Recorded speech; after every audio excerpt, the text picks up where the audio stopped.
What's going on, everybody?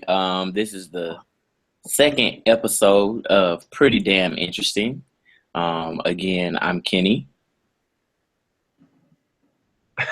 I'm John. And I'm Lisa. Okay, so on this episode, we're going to be dealing with another very hot button topic. Odell Beckham Jr. and Lena Dunham. Somebody else start, because I just yeah, one of y'all go first. Let's talk about this. All right. Lena Dunham and Odell Beckham Jr. had a non-interaction at at a party, not a party, but it was like more of a gala type of setting where they were seated at a table next to each other, and Lena kind of just was feeling a bit insecure. She later went back and told us, but she on the episode of I think Amy Schumer's show, she just like kind of randomly brought up the story about how Odell looked at her, and then immediately sexualized her, and once he put her in the category of not worthy of having sex with her, he treated her like a marshmallow or a pillow or just something very non-sexual, and decided instead to interact with her, just scroll through his phone the entire night on Instagram, right? And so, man, it doesn't really sound like that big of a deal, but the whole issue is that she kind of reduced him as a person to a black male athlete who was supposed to be sexually attracted to her as a white woman. And so after some feedback from Twitter, in the form of shade and tweets, yeah, she later went on to apologize and said that something to the effect of that she would never intentionally contribute to the history of white women negatively impacting and over-sexualizing the lives of black men.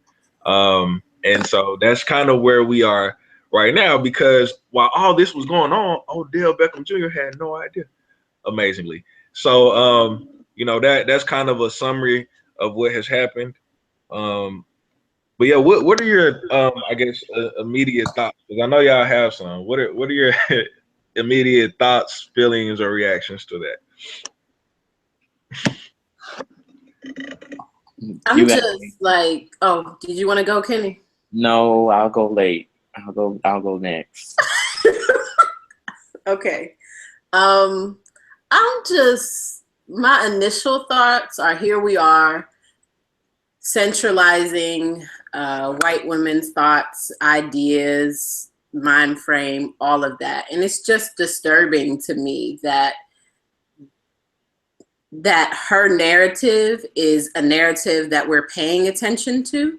And it's a little bit much to me. Like the fact that we're talking about, it's been on social media, it's been, tweeted heavily. I mean, it's just like, okay, like when in the history of the United States aren't white women central? Like when do we ever get to that point? So I'm still processing my thoughts a little bit and might have more to say a bit later, but those are just my initial thoughts, just the centrality of white women's ideas around hypersexualizing a black male athlete. So for me, I guess, man, I'm so used to this, right? I'm so used to this that initially it wasn't as big of a deal to me, because this kind of stuff happens on a regular basis, where one, you have a white woman who's at the center of the conversation. Two, she is saying something that is unintentionally dangerous or has some type of impact on other folks. Man, I think of Orange is the New Black. I think of that show with Piper. I don't know if you all have seen Weeds. There's a show called Weeds, and there's a similar situation where like you just have this white woman who is a grown up, just making all of these decisions, and it doesn't even always have to be a woman, but they're making these grown up decisions, but the impacts are minimal. They have like childlike, impacts. And so for this particular situation, I was just like, man, after I kind of like reflected on it, I was like, damn, that's messed up. And then what I was taking, I guess what really stood out to me, and this is kind of what like I'll slide it to Kenny on before, so because I know Kenny is about to go ham, but I did appreciate her apology, right? Because I remember a few weeks ago we were talking about Ellen, and Ellen, rubbed a lot of people the wrong way, a significant amount of people the wrong way. And her response was, I know what racism is, and it's way over there. I'm over here, and racism is all the way over there. And she kind of dismissed herself from, what she contributes to a system of racism. And what I appreciate about Lena's response is after, she had been, checked enough, is that she said, yo, I recognize there's a problem. I recognize that I contributed to it. And yeah, I appreciate that part. So I guess if there's something positive to come from this, it's how to model important conversations like this. Like, we can't get anywhere if you keep pretending like racism is not an issue, or it's not an issue for you, right? It's somewhere out there. Other people are dealing with it, but it's not something that you, as a white person, a white woman, a middle class, upper class individual, you're not dealing with that problem. That's someone else's problem. We can't really even address it until we acknowledge it. So I appreciate her for doing that, and I appreciate the people who checked her, who had enough like wherewithal to even check her in the first place, so that we could be having this conversation right now. But she's still in the center of the. Lo and behold, she's still centering in this conversation as well. Okay, so when I first heard this story, I was really, really, really, really confused, and I still kind of am. And this analogy may make no sense, but like, Lena Dunham is the reason that I don't like mayonnaise. Like, it has nothing to do with each other, but she's the reason I don't like mayonnaise.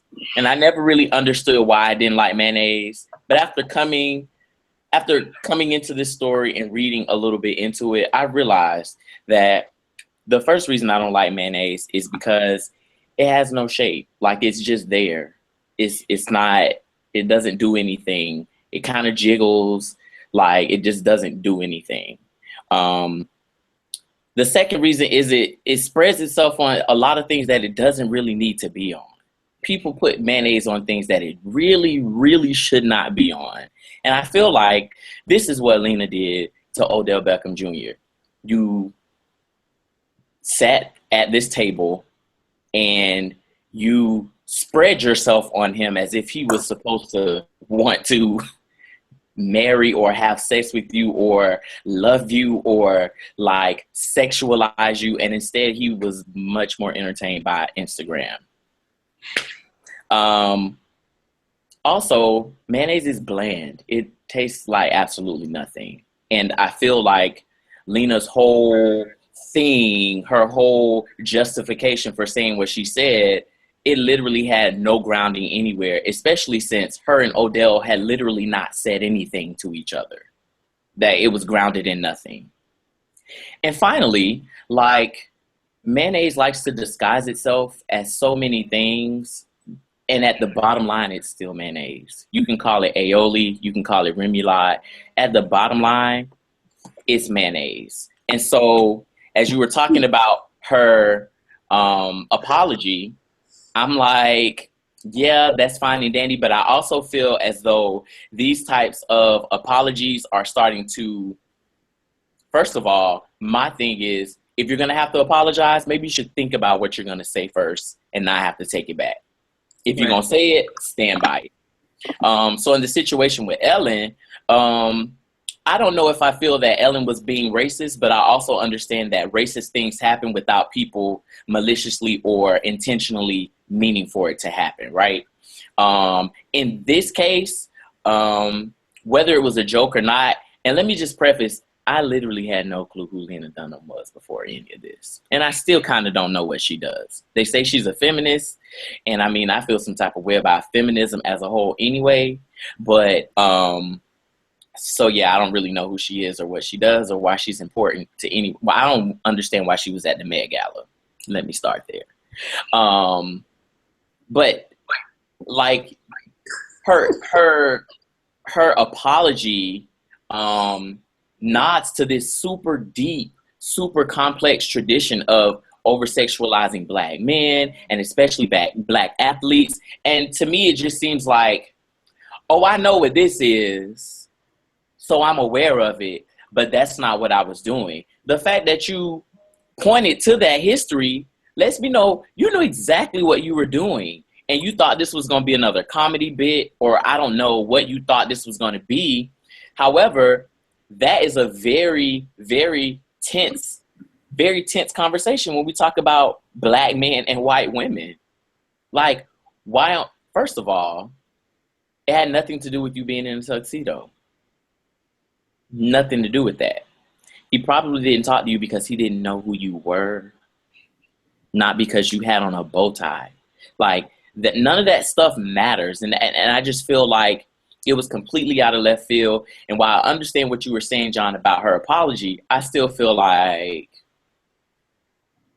no, I'm sorry, Lena. I don't see it for you. Like, I just don't see it for you. So, but of course, that's just me. And I like to be petty first and then to be philosophical second. So maybe if we talk about this again, then I'll have a different take. But for right now, I'm just so tired of giving white people who constantly do these things to Black people a pass. Like, you don't get a get out of jail free card. I'm sorry. I think that she did have a little bit of education, right? Somebody, from what I was told, somebody, like talked to her and was like, hey, this is a problem, this is why it's a problem, this is, why what you did wasn't okay. And so after she received that information, she behaved differently. So I acknowledge that. And I think your question was spot on. Like, why was she at the Met Gala in the first place? And I think that she was asking herself that question. I think, she spoke to those insecurities, as to like, why am I here with these super athletes with these amazing bodies and things of that nature? And it just brought up a lot of insecurities on her end. And so I can recognize that, I can empathize with that. And I feel like if she was bad, if it was like a bad woman of any race, I think Odell Beckham Jr. would have been more likely to pay a little more attention to her. So I don't think she's crazy for that. But what I do really agree with you on is that there is this willingness to forget, right? When we talk about doubt, when we talk about uncertainty, you are white, then you get the benefit of it. Meaning that people assume that things about you they don't know. If you are black, you get the cost of doubt. You have to prove, that there is nothing. Right? We have to prove that we're on track. And I think that's why we're not speaking to. John, you got some feedback. Is it me? You are talking. It just started though. It did just start, but I couldn't catch all of what your last comment was. Yeah. All right, hold on. Somebody else talk. Well, I mean, I know that she is like a creator of this show on HBO called Girls. And again, the whole cast, basically, the main characters are a bunch of white women. So I'm just like, this is like white feminism 101. So let's, focus on why we think people aren't respecting us, and then go in after that. And I just think that, that's part of the problem with just these ideas around white feminism, and even just the fact that, like, the actual comment that she said. And then I think there was another comment directed towards Michael B. Jordan, talking about grinding on him or something. So I don't know if that was in regards to the Met or something else, but it's just the way that she and others like her, like Kenny was saying, kind of transpose themselves onto other people and act as if, you know, we, the public, need to accept it as fact and as true. And it's just so, I'm exhausted. I mean, this just reminds me of all of the work that Ida B. Wells did, you know, with the anti-lynching campaigns, when she's, you know, basically talking about how, you know, all of these lynchings are not appropriate, right? Because they're based on economic gains that a lot of Black men had, that the white folks in the areas down south weren't appreciative of, right? So the fallback was, oh, he raped a white woman. Okay. You know, so, I mean, I think that we just have to be very mindful of looking at the systemic issues connected to all of the topics that we're talking about. And then also knowing that, yes, sexual violence is real, but often how it is a cop-out for white supremacy to operate. Yeah, and I think that thing is the most. I think it's on you, brother. You're done. Kenny, go ahead. Are you? Okay. So I think one of the main things for me is the fact that had Odell paid her too much attention. Turn your volume down. I did. Dang. I don't know. I think had he paid her too much attention or more attention, then it might have been like, Odell was very aggressive. Like, that's those football players. And my thing is, for you to play on that narrative and nothing even happened, like, that's so dangerous.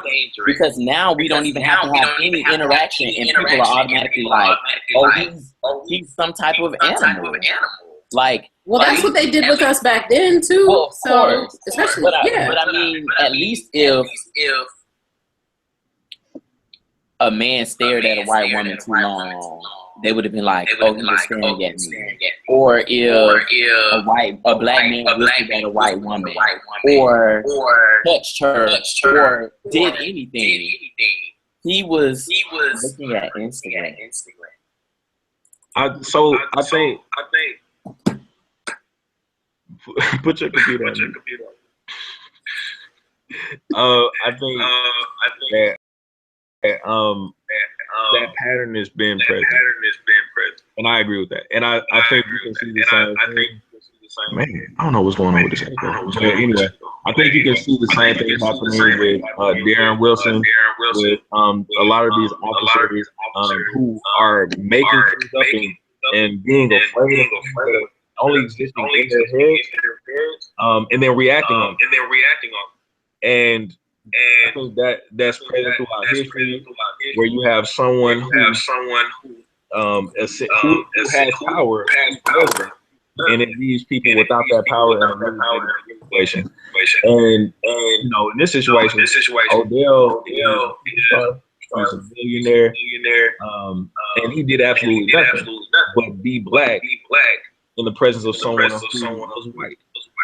And he later told the story in a way that just perpetuated stuff that we've been dealing with for a long time.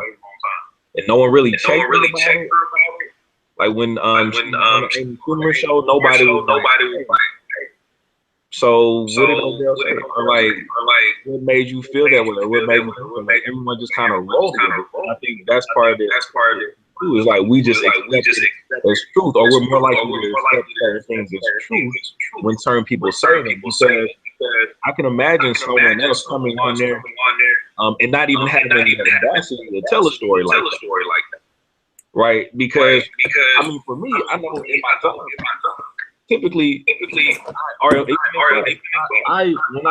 talking about something, I'm typically prepared to have A, B, C, D to support whatever my statement is, because I expect for someone to question me on it, right? But if I had grown up in a way where people didn't really scrutinize me that much, then I might make a bold statement and never ever worry about having facts to back it up, and never have to because no one ever challenged what I said.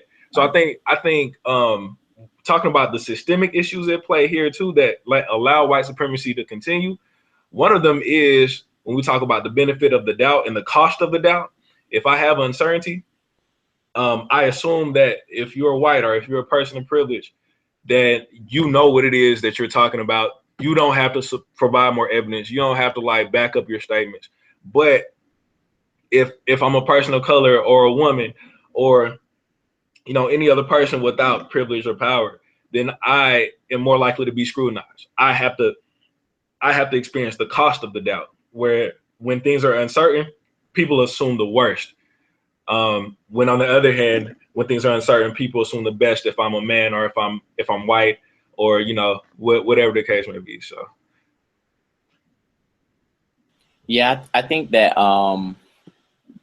I just hope that again this is some type of entryway into more dialogue concerning these things, and really educating a lot of people on the dangers of these types of actions. And the reason I say that I hope is because I don't want what Lena did to end at her apology, to say, oh, well, yeah, I know this is a long history, I'm out. And then everybody's like, well, that was good enough, because we're doing nothing to stop that long history. And honestly, like, what more can a black man do than to pay attention to himself or not to engage, right? And so at that moment, we realized that this situation is not an intra-black community situation, right? It is a dialogue that's going to have to take the other side coming in to really assess what's going on, to reach back and say, yeah, that was going on. The fact that we're still talking about the same thing, we need to have some critical dialogue about this. And of course, the question is always, well, who's going to dialogue? It needs to be everybody dialoguing, right? But with that dialogue, it's the open-mindedness and the willingness to not only listen, but also hear and also put that into action, right? So yeah, I hope that that's not the end thing. This is the end of this conversation. And the black community got some stuff going on too, because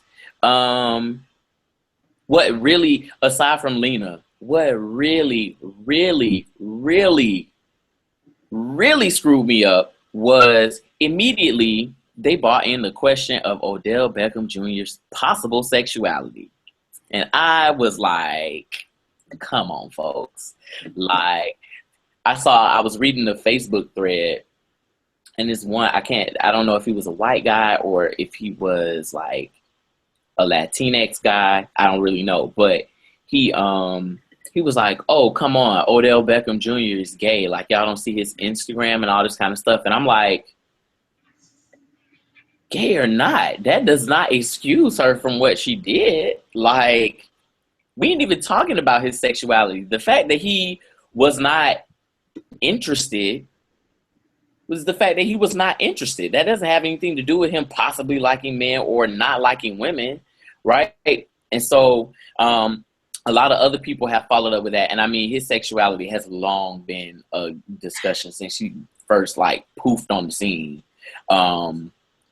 So, I mean, and that's a whole nother story, a whole nother thing we could talk about. This idea of black masculinities and what constitutes black masculinity as we know it societally. But yeah, I just hope this conversation doesn't stop. I think Lena still has a lot to learn. I think black people have a lot to learn. And I think that these types of things, in some ways, it's good for those who it happens to experience it.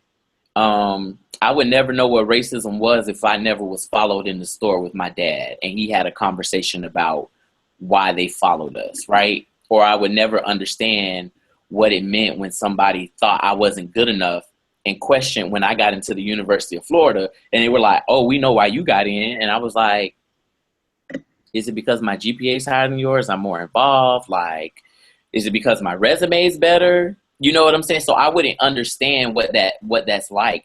And although we can sit there and we can talk about all of these stereotypes that are projected onto all Black men, but especially Black athletes, like, that doesn't mean we can understand it firsthand, right? And so I think that is good for people like Odell. And I saw a quote about him. He was like, "I don't really know what's going on, so I ain't gonna say nothing because I don't really know."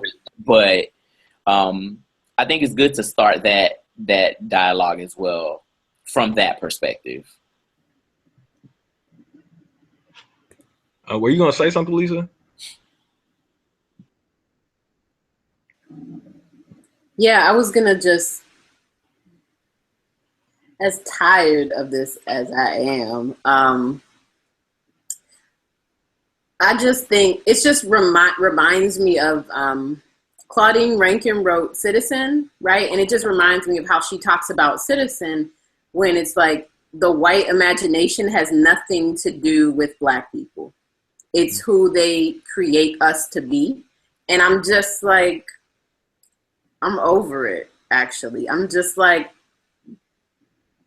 why do you, like, still, you continue to think that you can create who we are or create who we want to be, and we can't just be, like, we can't just exist in that. There has to be a story crafted along with that, like what was done here. And it's just, yeah, I'm tired of it. I think that and we can kind of wrap up a little bit / like transition into what we're going to be talking about on our part 2 of this on Monday. I think we operate as humans habitually out of we do things out of habit, and we do things that we've been conditioned to do. And so for people like Lena and people who have been practicing the habit of being white for a long time, I think it is challenging to change your behavior, and to a different extent even acknowledge that there is a problem in the first place. So that I get that part. That doesn't mean that your behaviors aren't problematic. That doesn't mean that you don't need to change, and that doesn't mean that people should respond a particular type of way regardless, because some people like you can see on our web on this talk right now. Like, I think her apology and her behavior impacted each of us differently because of the experiences that we've had. So just because you did it, and just because you said I'm sorry, and just because you said that hey, I didn't mean to do that, doesn't mean that your actions will be received in a particular type of way. And it doesn't change the fact that they are problematic and that you've done them. And just because you're now becoming aware of them doesn't mean that you haven't been doing them for a long time. So for a lot of white people, since we're specifically talking about race, and since Kenny, you brought up, we need to continue these conversations, and hopefully that she will continue to have them too. If there is a person of color who is irritated just by you, just understand that your skin represents all of the actions and behaviors of all white people that person of color has come into contact with. And so, there's work to be done. And I think that moving forward, we're going to talk about things like how to effectively deal with racism and interactions that perpetuate prejudice and racism. And like Kenny brought up too, and like you brought up as well, some people are just not here for that, right? We're tired. Like, if you've had to endure being being treated as less than, or being treated in a different way because of the color of your skin your entire life, then you can imagine why people would be, less like not want to deal with it at all. So I can definitely understand why people are like, nah, I'm not even trying to have this conversation right now. So what we'll do on Monday, and after we kind of talk about our last words to this, is talk more about the intricacies of like white fragility a little bit, and then Black masculinity, and how a lot of people were even saying that, hey, Lena, you're crazy because Odell doesn't like you because you're not attractive. He doesn't like you because he's gay. And trying to make her even sound more ridiculous because Odell couldn't possibly like her because he's gay because of some of his behaviors that we've already used to identify and put his sexuality in a box. So, I mean, obviously there are so many layers to this. And those are kind of my last thoughts and my last words is complexity and layered. It's not a conversation that we can tackle in 30 minutes. It's not a conversation that, you know, you can address with an apology over Twitter. It's something that's ongoing because, you know, this is centuries in the making. And so in order for us to untangle that complex web, we really have to take some time and sit down and deal with the constructive risk and discomfort in order to make any progress on that. So my two last thoughts or my two last words are layered complexity.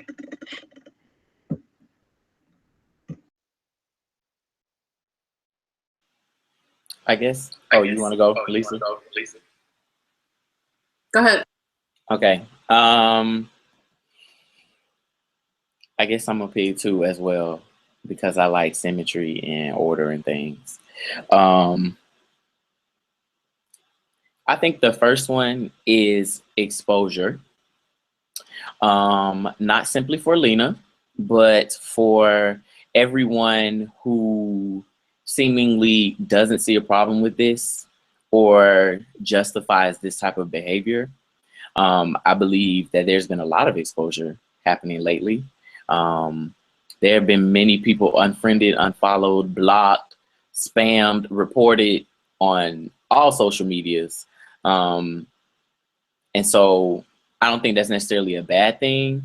But I like these issues coming out because I'm the type of person I'd rather an overt racist friend and I know who you are than one who will stab me behind my back. So the first one is exposure. The second one is mayonnaise because I still don't like it and I won't like it. Whether you're aioli, remoulade, tzatziki, even though that's made with Greek yogurt, like it's still nasty, it's still bland, it still has no shape, and it still spreads its things. It spreads itself on things that it's not supposed to. Sorry, Lena, still not here for mayonnaise.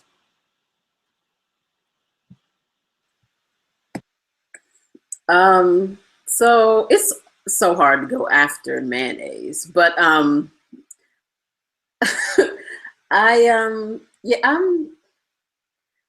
was listening to what John was saying about like people's thoughts and feelings that they've had like in their Black and brown bodies, and I'm not really thinking of it in those terms specifically. And I don't know if that's because we come from different disciplines too, but I'm wondering because I'm looking at it as data, right? Like we have data regarding lynchings that happen, right? Like we have that data. We have qualitative work that tells us like what folks' experiences have been, whether it's dealing with white folks in the workplace, schools, teachers, and their impact on youth of color, right? Like we have all of this data. So I'm just kind of linking all of those together, and I'm just wondering what the next steps would be, like based on the data. And I think that would lead me to my second word, which is consulting, right? So if Lena or somebody wants to hire PDI crew she can, do that. We have a consulting fee, we ready. So then we can actually be compensated for having these discussions and even just addressing a lot of the different issues that, folks aren't always trying to address. So I think that those would be my two words, data and consulting. Bet. So, man, we appreciate y'all for tuning in. Please, if you like us, share us. And remember, we try to keep it pretty damn interesting over here. So be on the lookout for our next talk. It's going to be on Monday night. And you'll hear about it. You'll hear about it. You'll hear more about it. So appreciate y'all for tuning in. Enjoy the rest of your day. Peace.